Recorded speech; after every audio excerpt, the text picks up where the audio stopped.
Bonjour à tous les amis, j'espère que vous allez bien, c'est Fractal. Aujourd'hui on parle de game dev et on parle de Rust. On lit un article qui a été écrit par des personnes qui ont un studio indépendant, qui ont essayé Rust pendant 3 ans et qui reviennent de Rust et qui vont vers... ils ont été à Unity, ils ont été vers Godot, ils ont été vers Rust et maintenant ils reviennent vers Unity. On apprend un petit peu tout ce qu'ils en pensent, les leçons et leurs perspectives sur l'écosystème Rust. Et donc on attaque avec le chapitre Global State is annoying, inconvenient for the wrong reason, game are single-threaded. Global state is annoying but inconvenient for the wrong reasons. Games are single-threaded. I know that just by saying global state, I'm immediately triggering many people who have strong opinions on this being wrong. I feel this is one of those things where the Rust community has created a really harmful and unpractical rules to put on projects or people. Different projects have vastly different requirements, and at least in the context of game development, I feel that many people are misjudging what are the actual problems. The overall hate towards global state is a spectrum, and most won't be arguing 100% against it. But I still feel there's many things where the whole community is just going in a wrong direction. Just to reiterate, we're not talking about making engines, toolkits, libraries, simulations, or anything of the sort. We're talking about games. As far as a game is concerned, there is only one audio system, one input system, one physics world, one delta time, one renderer, one asset loader. Maybe for some edge cases it would be slightly more convenient if some things weren't global, and maybe if you're making a physics-based MMO your requirements are different. But most people are either building a 2D platformer, a top-down shooter, or a voxel-based walking simulator. Donc, effectivement, un jeu vidéo c'est fait frame par frame. Alors évidemment il y a des choses qui se passent sur le CPU et pendant que ça se passe sur le CPU il y a d'autres choses qui sont faites par le GPU.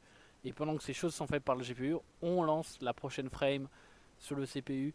Donc il y a du parallélisme, mais d'une certaine manière, une frame à la fois, même si évidemment l'étape sur le GPU se passe en parallèle de celle qui est en CPU.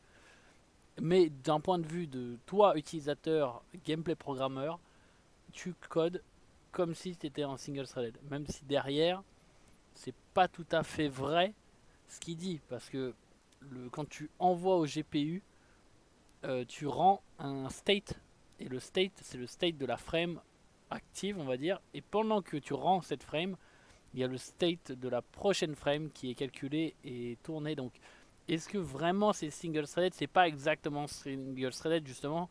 L'astuce, c'est justement que l'engine il abstrait le mécanisme multithreaded à l'utilisateur. Mais ça veut pas dire qu'il n'y a rien qui se passe en parallèle. Ça, c'est pas tout à fait vrai. Mais la plupart des engines arrivent à abstraire le fait qu'il y a des choses qui se passent en parallèle et l'utilisateur il peut juste se concentrer à écrire du code single threaded. Et du coup, dans ce contexte-là, il peut avoir du contenu global à partir du moment évidemment que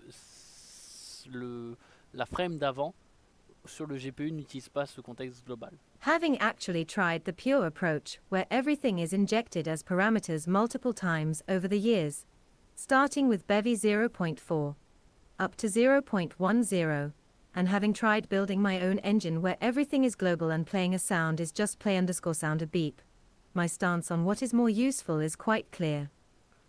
This isn't meant to be specifically against Bevy. I do think a large part of the ecosystem is guilty of this, with the only exception being MacroQuad. Le truc qui est vrai, c'est que quand on a du state global, il y a des choses, des fois tu dis elle est où cette fonction, et en fait tu fais go to definition et c'est un truc global. Et des fois du coup tu vas avoir des side effects qui vont se répercuter pour d'autres fonctions, alors que si tout est local, eh bien tu sais que le side effect il est limité sur tes variables locales et tu perturbes pas le monde extérieur quand tu appelles ta fonction, et surtout d'autres fonctions ne feront pas du side effect à ta place, et donc ça permet une certaine safety. Donc il faut reconnaître quand même que le global state En gros, le global state, il est convenient, mais il a quand même des désavantages, il faut le reconnaître, en termes de, pas en termes de productivité, mais en termes de, on va dire surtout de debugging. Et aussi, d'une certaine manière, quand toi tu es indépendant et que tu codes toi avec ton pote, globalement le code que vous allez utiliser, c'est le code de soit des librairies qui ont été bien testées, soit du code que toi tu as écrit ou un de tes autres potes que tu as confiance. Mais quand tu rentres dans une, tu parles d'un projet plus gros ou triple A, tout d'un coup tes collègues, ça passe de la personne qui a 20 ans d'expérience dans le moteur à la personne qui vient juste d'être recrutée et qui est en stage. Et du coup, avoir du state global, c'est plus ou moins dangereux sur où tu te situes dans cette scale. Voilà. Et donc, d'une certaine manière, si tu travailles avec beaucoup de gens et tu peux pas estimer la, comment dire, tu peux pas garantir le niveau de connaissance des gens, plus tu as de global state et plus tu as risque qu'il y a un mec qui te tire dans les pattes. But I'm using Bevy as an example, because it sits on the other end of the spectrum where everything is passed around explicitly. Here's some things I found very useful to have in Comfy that I use all the time in our games, that make use of global state. Play_sound, beep, for playing one off SFX. If more control is needed, one can use play_sound_x, ID, and str, params, playSound params. Texture_ID, player, for creating a texture handle to refer to an asset. There is no asset server to pass around, because at worst I could use paths as identifiers, and since paths are unique, obviously the identifiers will be too. Draw_sprite, texture, position, or draw_circle, position, radius, color, for drawing. Since every non-toy engine will batch draw calls anyway, it's not like any of these would do much more than just push a draw command into a queue somewhere. I'm more than happy to have a global queue, because why would I care about passing around anything just to push a draw circle into a queue? If you're reading this as a Rust developer, who isn't necessarily a game developer, you might be thinking, but what about threads? And yes, this is also where Bevy servers, as a good example. Because Bevy asked this question and tried to answer it in the most general way possible, what if we just made all our systems run in parallel? This is a neat theoretical idea, and might seem appealing to many who are new to game dev, because just like in backend land where things are all async and run on thread pools, it might seem this would lead to free performance. But unfortunately, I feel this is one of the biggest mistakes Bevy has made, and having been asking about this, I feel many are starting to realize it too, although few really admit it. Bevy's parallel systems model is so flexible it doesn't maintain consistent ordering even across frames, at least last time I checked. If one wants to maintain ordering, they should specify a constraint. La question c'est pourquoi est-ce que tu voudrais maintenir de l'ordering? Parce que effectivement, pour moi dans ma tête, le parallélisme c'est une bonne chose, comme il le mentionne. Pourquoi est-ce que ce serait pas désirable? Pourquoi est-ce que c'est un problème? Eh ben, je suis curieux qui démontre ça.